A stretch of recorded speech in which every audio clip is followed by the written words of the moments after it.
Vibha classes में आपका बहुत बहुत स्वागत है। आज क्लास 10वीं की हिंदी क्षितिज में निराला जी की कविता अट नहीं रही है का अध्ययन करेंगे। आइए देखिए कविता क्या है। अट नहीं रही है आभा फागुन की, तन सट नहीं रही है, कहीं सांस लेते हो घर घर भर देते हो, उड़ने को नभ में तुम पर कर देते हो। प्रसंग प्रस्तुत कविता हमारे पाठ्य पुस्तक के हिंदी क्षितिज में उद्धृत हैं।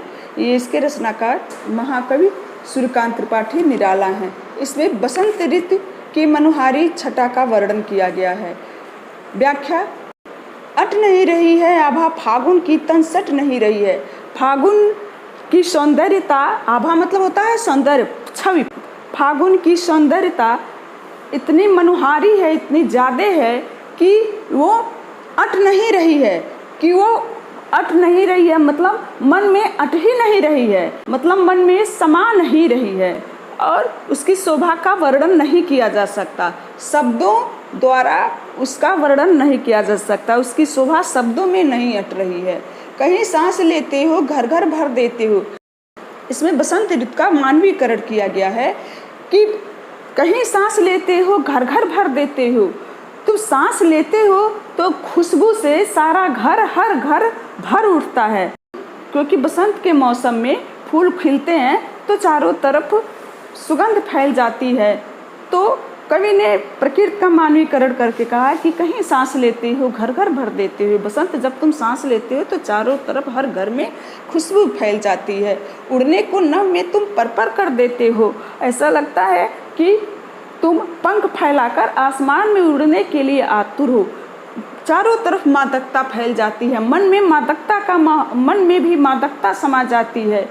उस छटा देखकर, अद्भुत और मनोहारी लुभावनी छटा देखकर मन मादक हो उठता है और मन में पंख लग जाता है। दोनों तरफ से इसकी व्याख्या की जा सकती है कि बसंत लगता है कि तुम पंख लगाकर आसमान में उड़ने के लिए आतुर हो। मनोहारी सौंदर्य, लुभावना सौंदर्य देखकर मन में मादकता छा जाती है और मन में खुशी और प्रसन्नता के पंख लग जाते हैं। कठिन शब्द का अर्थ देख लीजिए। अट मतलब समाना, आभा मतलब चमक, सौंदर्य, छवि, सुंदरता और तन मतलब शरीर, नभ मतलब आकाश। इसमें कवि ने बसंत ऋतु का मानवीकरण किया है।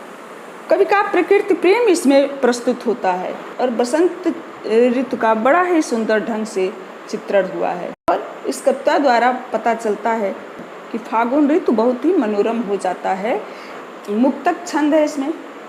घर घर पर में पुनरुक्ति प्रकाश अलंकार है और लाक्षणिक शब्द का प्रयोग हुआ है। जितनी ही मनोहारी छवि फागुन में प्रकृति की रहती है, उतनी ही मनोहारी ढंग से इसका वर्णन भी किया गया है। अगली कविता देखें। आँख हटाता हूँ तो हट नहीं रही है, पत्तों से लदी डाल, कहीं हरी कहीं लाल, कहीं पड़ी है उर्मे मंद गंध पुष्पमाल, पाट पाट शोभा श्री पट नहीं रही है। इसके फागुन ऋतु का ही वर्णन करते हुए आगे कहते हैं। फागुन ऋतु में प्रकृति इतनी लुभावनी हो जाती है कि आँखें हटाए नहीं हटती हैं, कि देखने के लिए मन विवश हो जाता है। आँखें हटाए से भी नहीं हटती हैं। और कहीं पत्तों से लदी डाल, कहीं हरी कहीं लाल।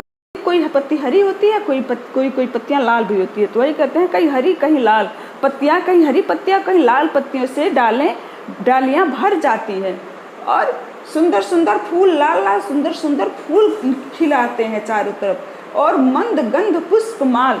ऐसा लगता है कि प्रकृति फूलों की, सुगंध भरी फूलों की माला पहने हुए है। पाट पाट शोभा की पट नहीं रही है।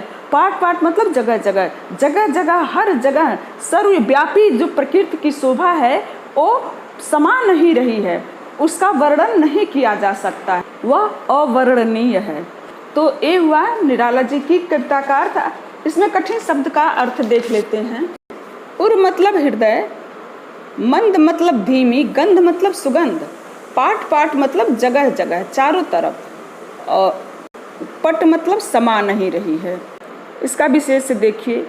कवि ने फागुन ऋतु की सर्वव्यापी सुंदरता का बड़ा ही अच्छा ढंग से वर्णन किया है और कवि इस तथ्य को भी स्पष्ट किया है कि जब मन प्रसन्न हो तब चारों तरफ फागुन की शोभा दिखाई देने लगती है। मुक्तक छंद का प्रयोग हुआ है। जितना ही मनोहारी छटा हो जाती है फागुन में, उतने ही मनोहारी शब्दों द्वारा कवि निराला ने उसका वर्णन भी किया है।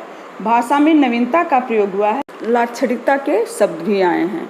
ते ही निराला की कविता अट नहीं रही है। व्याख्या तो आपको समझ में आ ही गया होगा। अगले वीडियो में हम फिर मिलेंगे। धन्यवाद।